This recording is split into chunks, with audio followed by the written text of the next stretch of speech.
Ladies and gentlemen, and this is History Summarized, the Great Ziggurat of Ur. Okay, this is a channel only sarcastic production. Yes, this is another History Summarized video. They're always fun. So this is, I'm guessing, Mesopotamia time. The name suggested, I don't know. In the river valley where urban society first rose several thousand years ago, yeah, probably is that. But attention naturally focuses on the moment they started building ginormous stuff. Okay, yeah, that is another thing that I was wondering about, like how old relatively you have to go for you to find big ass structures beyond, more older than pyramids, because the oldest big structure you can think of, like 4,000 years ago, is like a pyramids. But how older than that? There were big structures like that. So yeah, it's going to be fun. Let's watch it. Remember, if you like my Rick, don't forget to subscribe. So I know which type of videos to react to more. Check out the Rick Sunday. There's a link in the description. And yeah, let's watch it.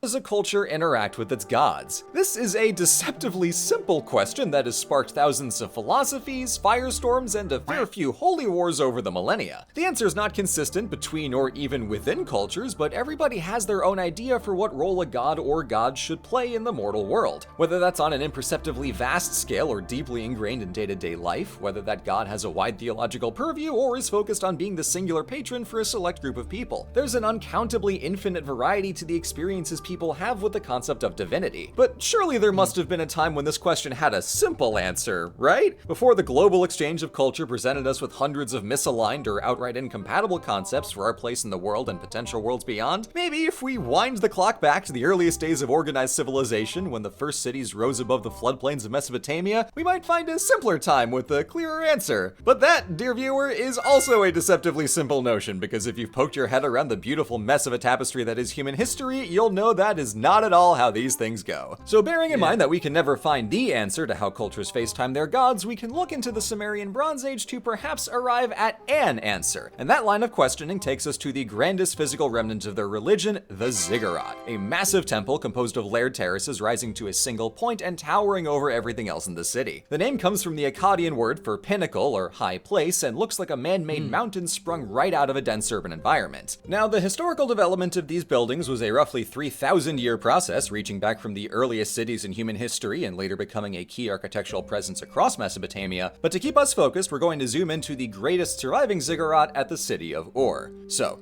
to investigate the question of how Mesopotamian ziggurats brought them closer to their gods and see what that tells us about their society at large, let's do some history. The OG ziggurat in Mesopotamia. It's always surprising to me how everybody has same notion. I mean, it's not really surprising when you think about it, that gods are in the sky, and the more taller things you build, you're going to go close to it.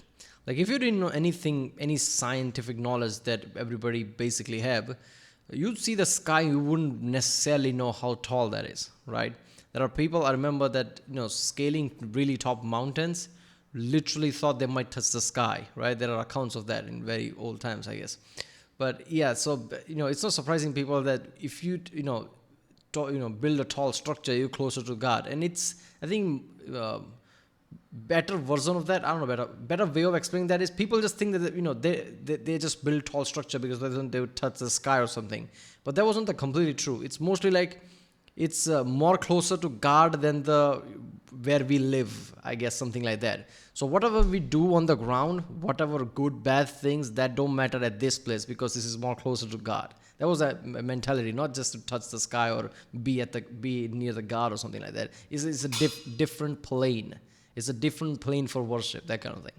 Mesopotamia is likely the Anu ziggurat in one of the earliest cities, Uruk. How old it is may depend on which chronology system you subscribe to, because historical dates before the 1500s BC lack solid time points we can definitively anchor to, so scholars operate on one of 5 distinct time scales with a spread of 150 years between the ultra-low and long chronologies. So bear in mind that every date I give in this video is wrong, and I'm not sorry because it's not my fault. Now, sometime in the high 3000s BC, Uruk built a raised platform out of mud bricks in the city to hold a shrine, and by the late 3000s BC they had added the White Temple on top as a more permanent fixture. Each work would have taken 1,000 laborers several years to build, but the effect is striking as the ziggurat raises the temple above the sightline of the city walls, making this admittedly modest 2-story religious site into the defining landmark of the city, announcing not just their majesty and skill, but also their piety. And this mound structure became the go-to for Near Eastern architecture, later appearing in other Mesopotamian cities over the next several centuries, as well as seeing use as burial grounds over in Egypt. These trapezoidy-looking mastaba tombs served as personal funerary ziggurats for the very first Egyptian kings from the turn of the 3rd millennium into the 2000s BC. King Djoser stacked them up in a step pyramid, and later kings smoothed the sides into the pyramids we recognize today. But that key idea of stacking up the platforms will be a big deal later on.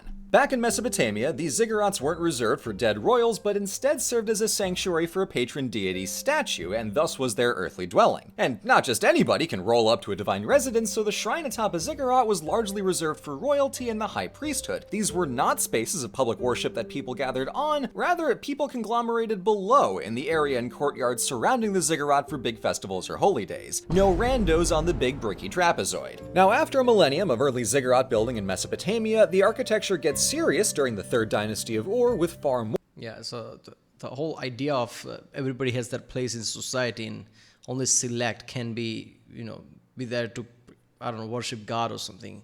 Yeah, that is a really fucked up scenario, but I've seen that pop up a lot of times. That was the case in India as well, I guess. I didn't know that much detail about that. Kind of knew that, but didn't know detail about that before I watched the crowd video. Then I really looked in, in detail how the caste system was and how it implemented in society. How certain people are the only one who allowed certain things like worshiping gods and things like that. More and far bigger structures. For the absolute bare minimum amount of context I can give without diverting completely from my stated goal of gushing about pretty buildings, early Sumerian history was a game of city-states, with independent cities interacting via the network of waterways between the Tigris and Euphrates rivers. Around 2300 BC, King Sargon swept in from the north to conquer the whole of Mesopotamia and establish the Akkadian Empire. A century later, that dynasty collapsed from a mix of factors, but the historical record pins the blame on the Gutian people from the mountains in the east. Whomsoever the exact culprit may have been, the land was loosely ruled by the Gutians until the Sumerian restoration of 2112, according to the middle chronology, so give or take 50 years. After a final victory by Utu-Hagal against the Gutian king, as recounted in later Sumerian poetry, King Ur-Nammu re-established a royal dynasty in Ur, now with imperial control of Lower Mesopotamia, and all of it later on. Politically, this threw back to the days of the Akkadian Empire, but culturally it was a return to the Sumerian language's primacy in this multilingual civilization. And socially, this Third Dynasty of Ur innovated in their own right by going absolutely insano mode in coordinating the state and the economy. The Ur III period, as it's known by historians, came onto the scene with the most robust system of social organization the world had ever seen, on a scale and thoroughness that few pre-modern civilizations could match. Every worker's production and payment was tracked and logged by an army of scribes, with records collated every month into a master list of input and output, and everyone's surplus or deficits carried year to year. They had to build an entire treasury city at Pujrish Dagon just to manage all the inflows and outflows of goods. The kings in Ur delegated authority to provincial governors, so each city still had autonomy, but everyone operated on the same economic system, and the whole bureaucracy was trained to the same scribal standard. Likewise, the weight of currencies was standardized across the empire, so everyone's shekels and mina matched up, and every city followed the same legal framework 3 centuries before Hammurabi's famous law code showed up. Ur-Nammu and his son Shulgi presided over one of the most dramatic leaps in human. So basically, they actually overhauled everything. Let's just say, made an empire proper empire. Because an empire is not that if you don't have common things like that can carry over. So that is a surprise. I mean, how back does it go? Like something like this. Like, is there any other civilization or whatever implemented something like this? Or this is one of the oldest account of it? Because this is, I mean, obviously when you think about it, like, it's not that big of a deal, but it is.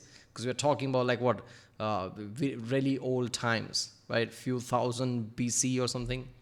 Organization in ancient history, so compared against all of that, the otherwise astonishing effort of raising massive ziggurats in every major city almost seems casual. Of course, casual this was not, because the Great Ziggurat of Ur is Mesopotamia's architectural masterwork. Innovating from earlier one-layer designs, this ziggurat rises in 3 stacked terraces with a shrine for the moon god Nana at the top, and was built entirely of mud brick with an outer layer of sturdy fired bricks, likely painted and possibly glazed. 3 processional staircases rise to the first terrace, meeting in the middle and continuing up to the shrine. The play of straight line. Equivalent to that is like, people just building up a different Eiffel Tower here and there, people building up different, Burj Khalifas here and there rather than just being one. So if you compare that with that modern example, you can see like how big of a deal it was, like building multiple of them.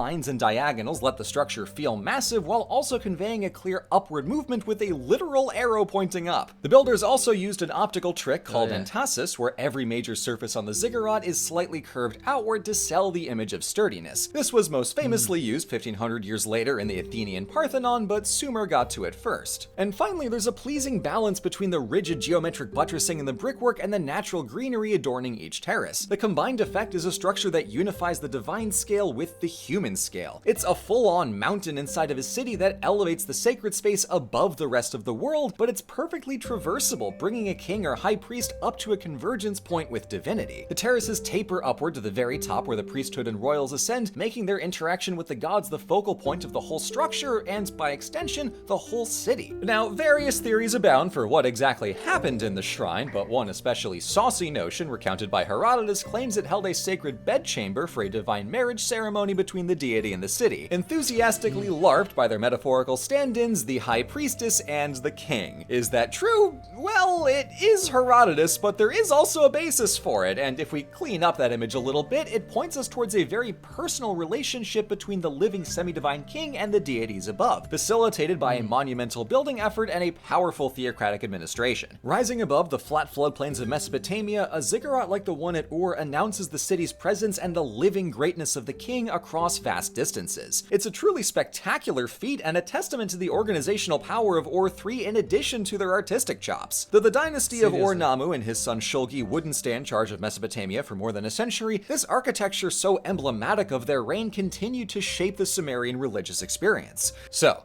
how did the kings of Ur interact with their gods? With an absolute assload of bricks. And maybe a mop. It's fine. Thank you for watching. Yeah, it's very big deal and you think about it. Like, imagine the architects who basically came up with it. Like, this like at the start of the start can be, right? Very early times. I mean, first of all, back then people used to like go to the mountains and be in the awe. Like, look at the mountain, how tall it is. People used to scale, climb the mountain, everything. They didn't have the concept that humans have capability of building big shit like that. And when they actually, imagine the mentality of the people who actually climb that steps and everything, just seeing that, the level of awe would be ridiculous. I guess the closest thing to that feeling of achievement comes to human is, I guess, the going to the moon, right? The whole feeling around that was so, grand all around when we reached the moon, how, dominance of that played out. And overall, the feeling that everybody got, like everybody was, astronauts. Everybody wanted to be an astronaut around that time. Everybody just like, oh, that's so good and everything. So it must have been something similar to that, what people were thinking of, like the level of achievement they felt, right? Because this is a big thing. Nowadays, you can't really feel or picture that because we are surrounded by that. But around that time, like this is, before pyramids and everything, this must be really big feeling. But yeah. The concept of building tall things comes from that. Basically started with temples and obviously things like that, being close to God and everything. And it was like what I said mostly, that, it's a different plane than you live in. It's like how we create rooms for different things. It was like different level. Like, reaching a peak, that's where you should, I guess, pray to God or whatever. In India, I don't know if the thing is everywhere else, but in India there are many temples that are on top of the mountain for this very reason, right? That you can be with God in a way from far away from civilization type, like things like that. Yeah. Right, well, that was history summarized, the great Ziggurat of Ur. Ziggurat just means a tall building or something, I guess. If you like my next one, don't forget to subscribe, and I'll see you next time.